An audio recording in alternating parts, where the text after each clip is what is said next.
This past weekend at the North Carolina Open on the PPA Tour, the Johnson siblings, JW and Jorja Johnson, finally got the monkey off their back by beating the #1 seed and the most dominant team in the history of mixed doubles pickleball, Ben Johns and Leigh Waters.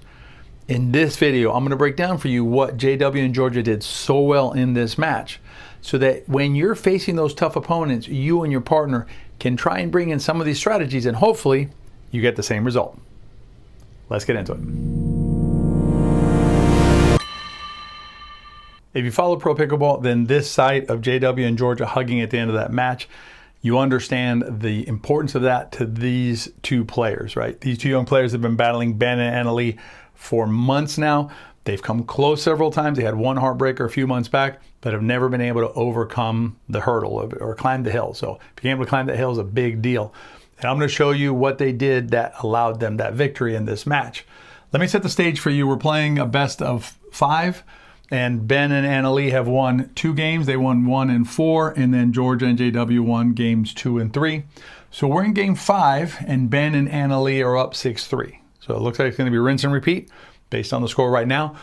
We have JW serving, Jorja up here, Ben's up here, then on Bai's line, and Leigh is off the court, and she's going to return serve.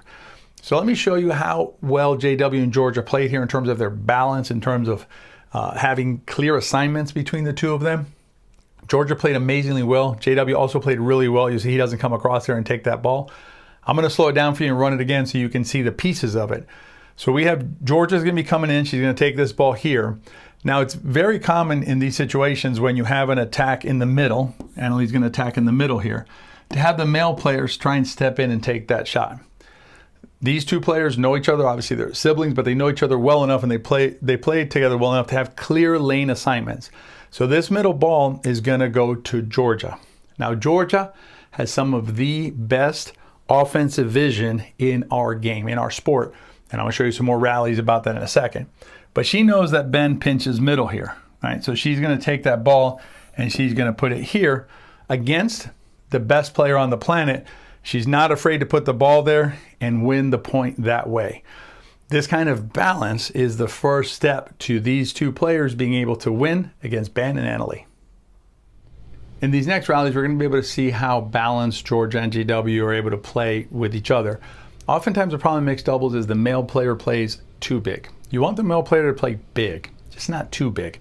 Watch how many times Jorja is able to hit balls in the middle, like that one, and this one here she takes out of the air to attack Leigh. Really good shots by Jorja. A lot of times in mixed doubles, the female player feels constrained because the male player is playing too big.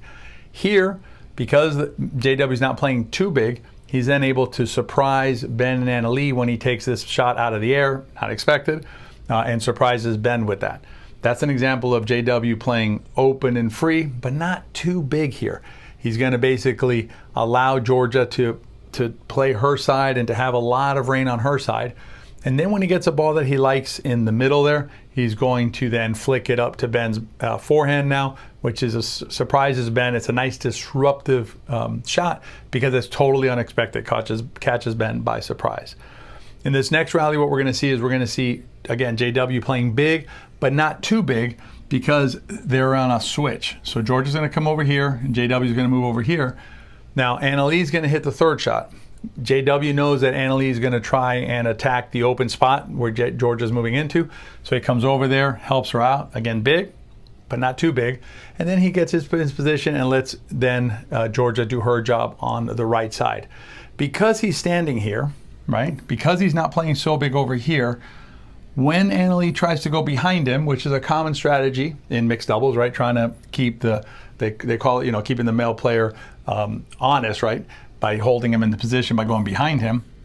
But because JW is standing here, when that ball goes there, he's able to reach out with that really dangerous backhand flick of his. And now he's basically in control. He's going to finish this rally because that really is the role of a male player in mixed doubles, is to be the finisher if they can. And by maintaining better court position, you allow yourself as a male player to do more when you get an opportunity without overextending yourself. You also allow the female player enough room to do her job.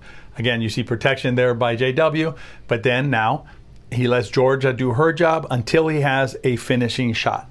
So you see JW in these rallies playing big, but not too big, allowing Jorja to develop her game, and then he finishes the rally whenever he can. In a minute, I'm going to show you how you can use disruptive attacks to unsettle your opponents. Your opponents are expecting one type of play and you bring a different type of play. It can really mess up their rhythm, which is good for you. But before we do that, let me show you one of the keys to Jorja and JW's victory, which is Jorja's offensive vision that I mentioned earlier. What we're going to see here is Jorja's going to basically move Ben around. Here she's going to dink behind, right, trying to get Ben out of the middle, which he likes to sit in. And then what she's going to do is she's going to take this middle ball here, and exactly what she did on the earlier rally we saw, she's going to roll that ball behind Ben. Throughout this match, Jorja was not afraid of challenging Ben, not afraid of going at Ben, and it was a really important part of JW and Jorja's strategy here.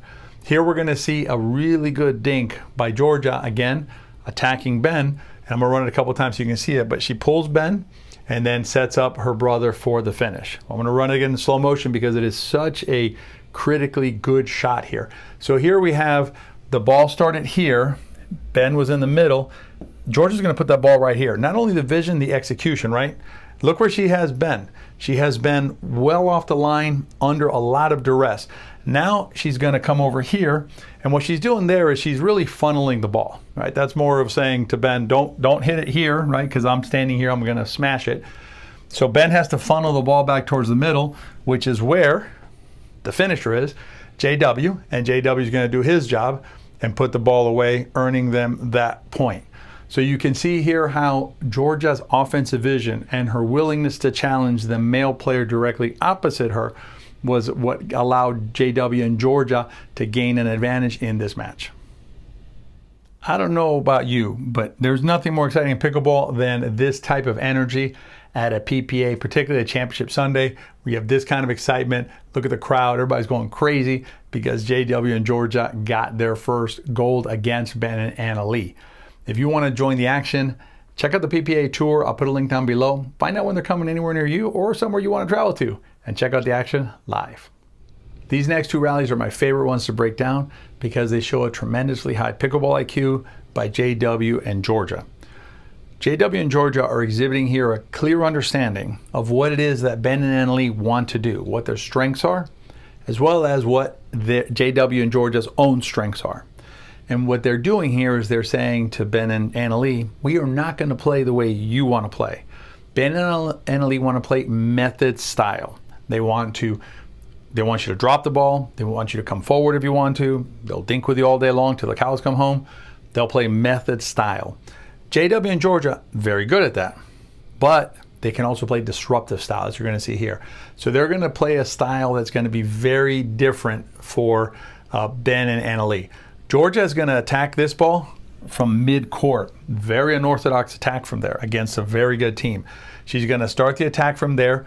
JW, great hands. Jorja, great hands. And then you have the finishing power here at the end to end the rally. This next rally, you're going to see Jorja attack from even farther back on the court. And remember, the score here right now is 7-7 in game 5. This is not early time testing. This is later on in the game. This shows a clear understanding of using the strengths that are available to you and doing things that your opponents don't like. Look at this attack. Jorja's attacking from almost the back of the court, right? She's going to initiate the attack from there. That's very disruptive to this team. And then they're going to just keep attacking, and now you're going to have basically the put away there. That kind of understanding of your strength and your opponent's strengths is what often makes a difference in these types of competitive matches. That's why inside our Pickleball Academy, or Better Pickleball Academy, we teach this style of thinking about competitive play, whether it's tournament, duper, league play, doesn't matter. Understanding how to take your opponents out of their comfort gives you the best chance for success, and that's what JW and Jorja did in this match. We're going to take a quick mental tip side detour here because this is something that Jorja does very well. See how she's tapping her paddle there on the back of the court every time before the rally begins? That's a technique used to reset, right? Basically, you're saying, okay, whatever happened, whether I hit a winner or I missed the easiest shot in the world, I take my paddle, I tap it on the back of the court. It allows me a reset. Everything, that's done. Let's move forward with our thinking and the match.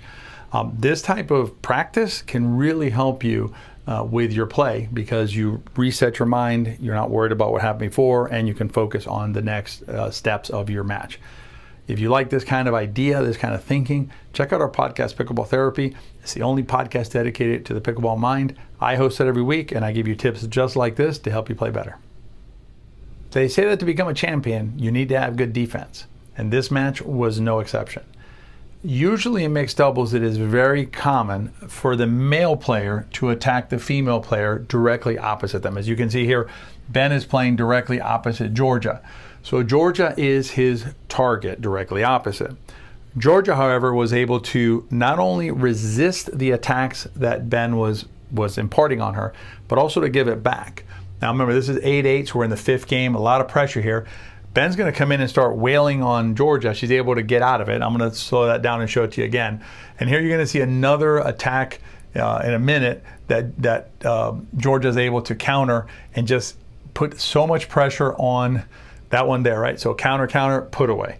So let me run it by you again so you can see how Ben starts attacking. So you have the best player in the world coming forward right here, and he's going to start attacking, right? That's tremendously stressful. He gets a forehand here. He's going to attack again. And Jorja's able to defend both of those shots and get it back to a neutral situation. Super important, especially at 8-8 and Ben and Anna-Leigh serving. So if she misses either one of those attacks from Ben, what happens? You have Ben and Anna-Leigh serving at 9-8 in game 5, but she's able to resist it. Here we're going to see another rally where she's able to again resist pressure put on her through attack. So you're going to see attack there, and she's able to go and just look how she can just hang, no problems. And then finally she gets Anna-Leigh to make a mistake there because the ball just keeps getting putting back into play. When that ball keeps getting put back into play, what happens? You feel a lot more pressure. You have to do more. Anna-Leigh overcooks it some, hits it out, allowing JW and Jorja to go up 10-8 in game 5. Let's see how this game ends. Now it's 10-8. Jorja serving for the match, for the gold medal for the first time for her and her brother JW here. Again, JW doesn't take the third, lets Jorja take it.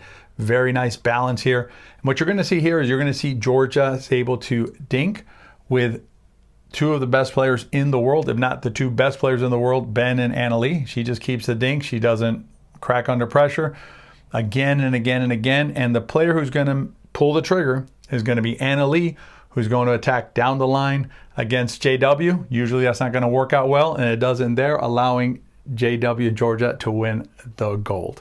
I'm going to put a link up here where you can join us inside the Academy and learn competitive play, and a link down here to another video. I hope you enjoyed this video, and I'll see you next time.